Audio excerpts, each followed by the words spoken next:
जयप्रकाश नारायण जी की जयंती का मौका है, लेकिन लखनऊ राजनीतिक अखाड़े में तब्दील हो गए हैं। मेरे साथ में सपा नेता प्रोफेसर रामगोपाल यादव जी हैं। लखनऊ में क्या हो रहा है, ये वजह क्या है? ये लखनऊ में जो सरकार है वो फासिस्ट मानसिकता के लोग हैं, वरना वजह तो कोई हो ही नहीं सकती है। जयप्रकाश जी जैसे महान स्वतंत्रता संग्राम सेनानी की प्रतिमा पर माल्यार्पण करने से रोकने के पीछे कोई जायज़ वजह हो ही नहीं सकती। मैं तो इस वक्त देश के समस्त समाजवादी जो इधर उधर बिखरे हुए हैं उनको अपील करूंगा कि वो इस बीजेपी को विरोध करने के लिए कि जयप्रकाश कुछ उस तरफ हैं, उनको ही सोचना चाहिए। कुछ तो जयप्रकाश के आंदोलन की उपज है। नीतीश कुमार जी जैसे नेता इतने बड़े बने हुए हैं आजकल, केंद्र में मंत्री रहे, कई बार मुख्यमंत्री रहे, रिकॉर्ड है बिहार में।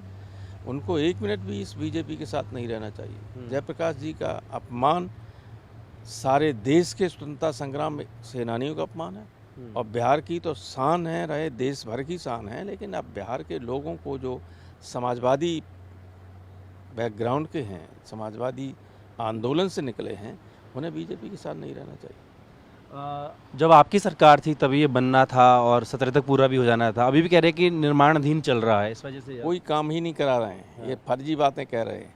90% काम हो चुका था, 10% काम रहने को हो गया था। आरोप लगेगी तो कोई आरोप नहीं, जांच करा चुके थे। आरोप लगते कार्रवाई करते किसी के खिलाफ। इतना बढ़िया बनाया, आप देखिए जाके।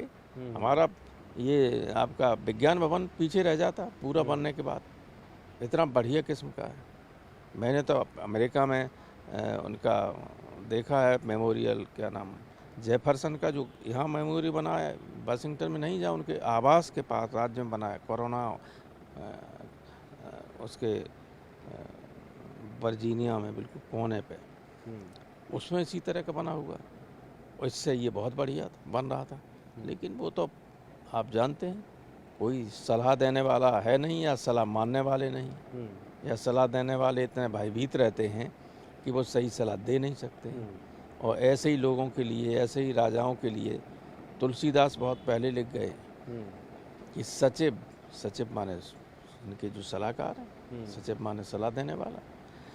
सचिव वैद्य गुर तीन जो प्रिय बोले भयास, राज धर्म तन तीन का हो बेग ही नाश। वो कह गए कि अगर सचिव डर की वजह से सही राय नहीं दे सकता राजा को, तो राज खत्म हो जाता है, नाश हो जाता है राज। इस राज का भी नाश होने वाला है। नाश होने वाला है। अखिलेश जी पिछली दफ़ा भी नहीं जा पाए थे और वो कह रहे हैं कुछ छुपाने की कोशिश की जा रही है, बेचने की कोशिश जा रही है। कहना क्या चाह रहे हैं? टीन शेड लगाकर? नहीं, वो तो सारे देश के स्वतंत्रता संग्राम सेनानी के खिलाफ हैं ये लोग। क्योंकि इनका तो किसी का स्वतंत्रता संग्राम से कोई वास्ता ही नहीं रहा। जो भी फ्रीडम फाइटर हैं उनको ये याद ही नहीं रखना चाहते, याद करने नहीं देना चाहते। ये बहुत ही दुखद बात है। एक और महत्वपूर्ण सवाल है कि जब आप यूपी के अभी जब लोकसभा चुनाव भी हुए पूरे देश में ही, तो इंडिया गठबंधन के साथ लड़े, आपने अच्छा प्रदर्शन भी किया। लेकिन जब उपचुनाव की बारी आ रही है तो तालमेल दिख नहीं रहा है।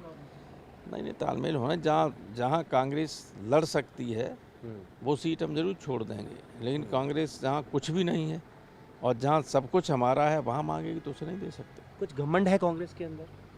अब ये मैं नहीं कहूँगा, लेकिन दुनिया जान ही रही। क्योंकि देखिए मध्य प्रदेश के चुनाव हुए हैं, कमलनाथ ने बोला कि कुछ नहीं है नेताजी का।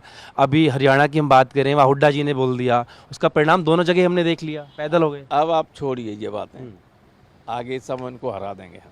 अभी उपचुनाव में भी हरा देंगे। महाराष्ट्र में भी आप भागीदारी मांगेंगे? महाराष्ट्र में हमारे एमएलए हैं, अभी भागीदारी क्यों नहीं मांगे जी? जायज़ भागीदारी मांगे, हम कांग्रेस की तरह लंबी चौड़ी नहीं मांगते। ठीक है। तो प्रोफेसर रामगोपाल कह रहे हैं कि जिस तरीके से लखनऊ में हो रहा है, जयप्रकाश तो साझी विरासत है, तो जाने से रोका नहीं जाना चाहिए। और उन्होंने कहा कि सरकार जो है विनाश काले विपरीत बुद्धि जैसा बर्ताव कर रही है। अपने वीडियो सहयोगी विजय मुंबई के साथ जितेंद्र भाटी, टीवी 9 भारतवर्ष, दिल्ली।